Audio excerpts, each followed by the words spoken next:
पंजाब हुकूमत की तरफ से उलमाए कराम को आइम्मा मसाजिद को 25,000 फ़ी महीना जो है वो देने का ऐलान किया गया है। जैसे ही ये ऐलान हुआ उसके बाद जो मुख्तलिफ़ मज़हबी सियासी जमातें हैं या फिर सियासी लीडरान हैं, उन्होंने इसे सियासी रिश्वत के मुतरादिफ़ करार दिया है और उसे मुस्तरद किया है और कहा है कि इस तरह से उलमा को ख़रीदा नहीं जा सकता। ये मेरे सामने ये एक अखबार का इश्तिहार है। मुसलसल 3 से 4 रोज़ हो गए हैं पंजाब हुकूमत की तरफ से, मरीम नवाज़ साहिबा की तरफ से ये इश्तिहार चलाया जा रहा है।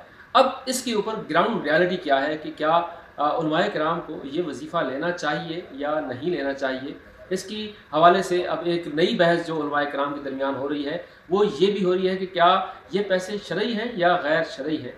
लेकिन यहाँ पर एक अहम तरीन जो समाजी मामला है मैं आपको मुतवज्जे उस तरफ करूँगा। जय्यद उलमाए कराम, सीनियर उलमाए कराम, बड़ी मजहबी सियासी जमातों के उलमाए कराम जिनके पास वसाइल भी बहुत ज़्यादा हैं, जिन्हें पैसे का भी उस तरह से मसला नहीं है, लेकिन जो एक छोटी सी मस्जिद का पेश नमाज है, पेश इमाम है, जिसे मस्जिद का मौलवी कहा जाता है, उसकी ज़िंदगी कैसी गुजरती है, क्या कभी किसी ने इस बारे में सोचा है? चाहे वो बड़े मदारिस हों, चाहे वो जय्यद उलमाए कराम हो, क्या उन्होंने कभी इस बारे में गौर किया है कि एक आम जो मौलवी है, जो नमाज़ पढ़ाता है 5 वक्त की और उसके पास और कोई ज़रिया मुआश नहीं है, उसका गुज़र बसर भी उसी पे होता है जो नमाजी अपना चंदा इकट्ठा करके उसे तनख्वाह की सूरत में देते हैं। वो तनख्वाह कितनी होती है? 20,000, 22,000 या 25,000। ज़्यादा से ज़्यादा कहीं पर ये सैलरी है तो शायद ये 30,000 रुपये है, लेकिन क्या 30,000 में किसी का घर चलाना आसान होता है? ये वो मौलवी होता है जो एक मोहल्ले की मस्जिद में, एक गांव की मस्जिद में, एक दूर दराज के किसी इलाके की मस्जिद में लोगों को नमाज़ पढ़ाता है, उनके बच्चों को कुरान पाक की तालीम देता है और इस तरह से वो मुआशरे के लिए खिदमात सर अंजाम देता है।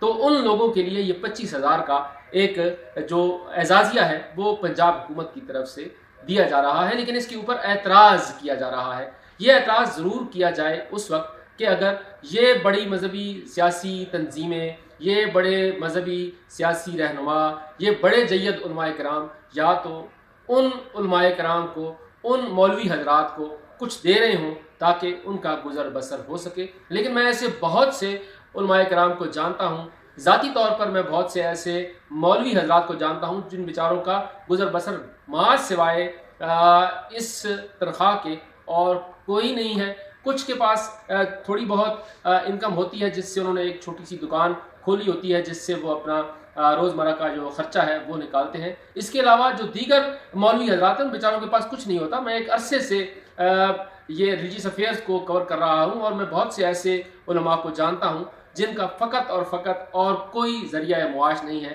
तो ये उलमाए कराम दिल पर हाथ रख के बताएं कि क्या वो उनके लिए कुछ करते हैं। अगर इन बड़े उलमाए कराम के रिहाइश गाहों को देखें तो ये पोश इलाकों में रहते हैं, चाहे वो इस्लामाबाद में रहते हों, चाहे वो लाहौर में रहते हों, चाहे वो कराची में रहते हों, कोयटा पेशावर में रहते हों, आज़ाद कश्मीर या फिर गिलगित बल्तिस्तान के स्कर्दू और गिलगित के शहरों में रहते हों।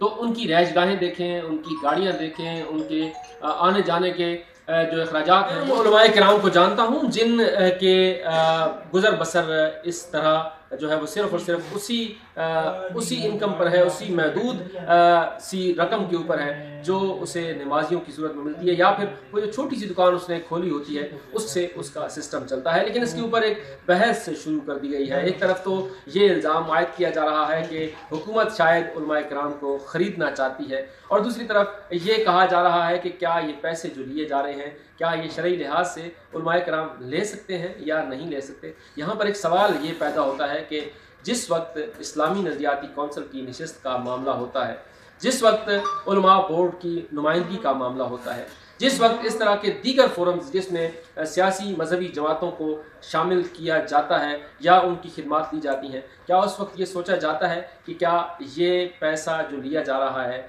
ये शरई लिहाज से दुरुस्त है या नहीं दुरुस्त।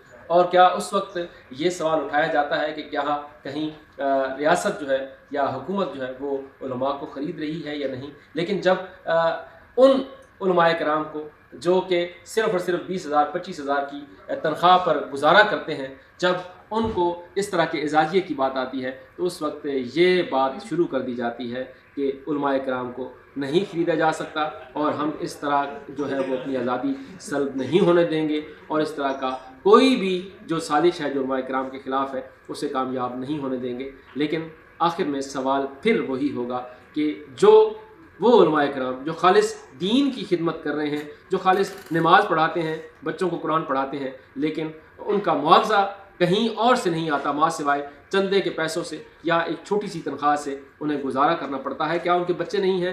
کیا ان کے ضروریات نہیں ہیں؟ کیا وہ اس معاشرے کا حصہ نہیں ہے؟ کیا انہیں آگے بڑھنے کا حق حاصل نہیں ہے؟ تو یہ سوال اپنی جگہ ضرور موجود ہے، اور اس کا جواب ضرور درد دل رکھنے والوں کو بھی تلاش کرنا چاہیے۔ اور جو یہ کہہ رہے ہیں کہ ان علماء کرام کو اعزازیہ نہیں لینا چاہیے، تو پھر ان کے لیے کوئی متبادل بندوبست بھی ہونا چاہیے۔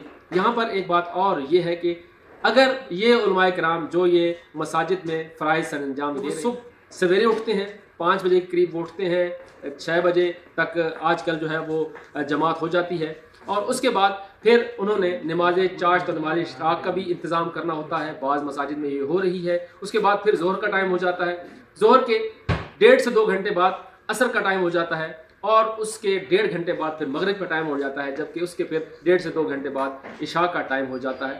تو اس شخص کو کہاں وقت ملتا ہے کہ وہ کوئی اور کام کر سکے یا کسی اور طرف سوچ سکے؟ اس کے پاس صرف اور صرف یہی کام ہے، اور اسی کام کے عوض اس کو 1 ماہ بعد چندوں کے پیسے سے چند ہزار ملتے ہیں۔ تو ضرور اس طرف ان جید علماء کرام کو، ان بڑی سیاسی مذہبی جماعتوں کو، ان بڑی مذہبی شخصیات کو ضرور سوچنا چاہیے، جو اعتراض تو کرتے ہیں لیکن متبادل فراہم نہیں کرتے۔